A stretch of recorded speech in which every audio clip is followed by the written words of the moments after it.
She wasn't a child star. She didn't have rich parents. She didn't have a production team, or a marketing budget, or $1 million studio. Just a thrifted hoodie, a cracked iPhone, and a sense of humor sharp enough to cut through the noise of the internet. No clickbait, no flexing, no fake drama, but somehow she built a media empire from her bedroom. And today, she's not just a YouTuber. She's a millionaire brand ambassador, the founder of a coffee company, and one of the most influential internet personalities of her generation. This is the story of how Emma Chamberlain went from dropping out of high school to turning vlogs into a $12 million brand empire without selling out and without pretending to be someone she's not. Let's rewind to 2017. Emma was 16 years old. She lived in the Bay Area. Her parents were divorced, money was tight, and school felt like a slow death sentence. She was anxious, unmotivated, dysfunctional in a way most teens could relate to, but couldn't say out loud. And then one day, she started filming. Not to go viral, not to become famous, just to feel less alone. She uploaded her first YouTube video in June 2017. It got 50 views. The title? City-inspired summer lookbook. Low budget, basic editing, no hype. Then she kept going. Road trip to Vegas, trying dollar store food, chilling in my car. They weren't impressive, they were honest. She burped. She made awkward jokes. She didn't pretend to be confident or polished. You're watching How They Got Rich. Click below to subscribe. And slowly, something started happening. The views ticked up. The comments got more intense. People weren't just watching, they were obsessed. Why? Because while every other teen influencer was selling perfection, Emma was documenting disaster and making it funny. She edited fast. She zoomed in on bad skin. She made fun of herself before anyone else could. She made weird feel normal and normal feel entertaining. By the end of 2018, she had over 8 million subscribers. No clickbait, no scandals, no acting. She wasn't a creator. She was a mirror, and brands started paying attention. But here's where it gets interesting, because unlike most influencers, Emma didn't just take every deal. She didn't launch a merch line with her name slapped on it. She waited. She studied. She watched what happened to influencers who went too fast, chased every dollar, and lost all their credibility. She wasn't trying to be an influencer. She was building something bigger. In 2019, she got her first major brand deal, Louis Vuitton, a luxury fashion house, partnering with a girl who made vlogs in sweatpants. It made no sense, but it worked. She walked in Paris Fashion Week. She vlogged backstage. And suddenly, Emma wasn't just a YouTuber anymore. She was a brand. She followed that up with collabs from Calvin Klein, Levi's, Cartier. But here's what made her different. She controlled the narrative. She made the content herself. She never pretended to be glamorous.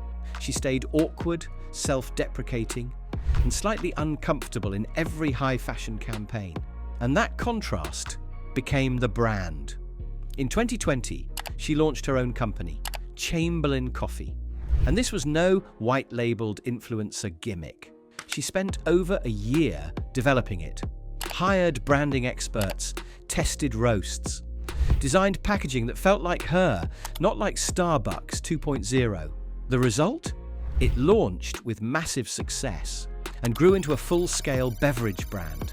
It's now sold in retail stores, grocery chains, and ships worldwide. She wasn't selling t-shirts. She was building a CPG brand, consumer packaged goods, with real margins, real investors, and real long-term potential.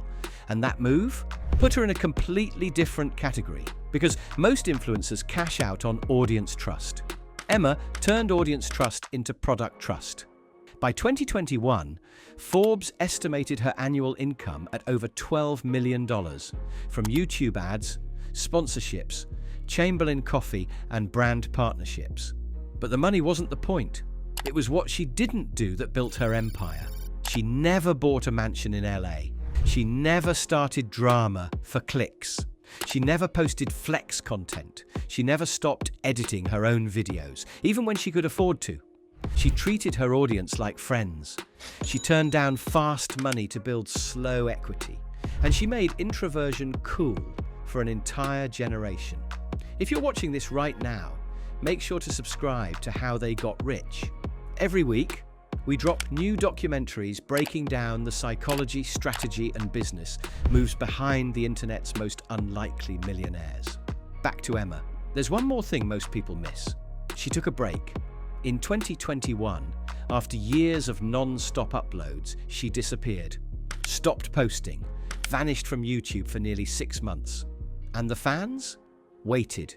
And when she came back, she didn't apologize. She explained burnout, anxiety, needing space. And somehow, people loved her more for it. Because even in stepping away, she stayed consistent with her brand. No filter, no pressure, just real. Today, Emma is still evolving. She launched a podcast, Anything Goes, which shot to the top of Spotify's charts. She's done interviews at the Met Gala. She's built Chamberlain Coffee into a full team operation, and she continues to shape culture without chasing it. Here's what you can learn from her. 1. Don't chase perfect, chase different. Emma didn't out-edit or out-script anyone. She built a loyal following by being herself, awkward, relatable, and completely unfiltered. 2. Control the brand. From her thumbnails to her coffee packaging, everything feels like her, not a team, not a corporate voice. Her tone, her pacing, her vibe. 3. Build slow equity. Anyone can drop merch. Emma built a brand with real customers, real margins, and long-term value. 4. Take breaks. She didn't burn out for the algorithm. She built a model that supports sustainability, not just visibility. 5. Stay unpredictable. She doesn't follow trends or prey, she makes them, and that gives her power. Emma Chamberlain didn't become a millionaire because she played the YouTube game better than anyone else. She won because she stopped playing the game altogether and made her own. And that's how she got rich. Not by faking it, not by chasing virality, but by building a business that reflects her, grows with her, and doesn't depend on anyone else to survive. Want more stories like this? Subscribe to How They Got Rich for deep dives into the creators, founders, and underdogs who turned internet attention into lasting empires. Because today, anyone can go viral. But the ones who last, they turn authenticity into ownership. You're watching How They Got Rich, where new videos are dropping every week. Click below to subscribe.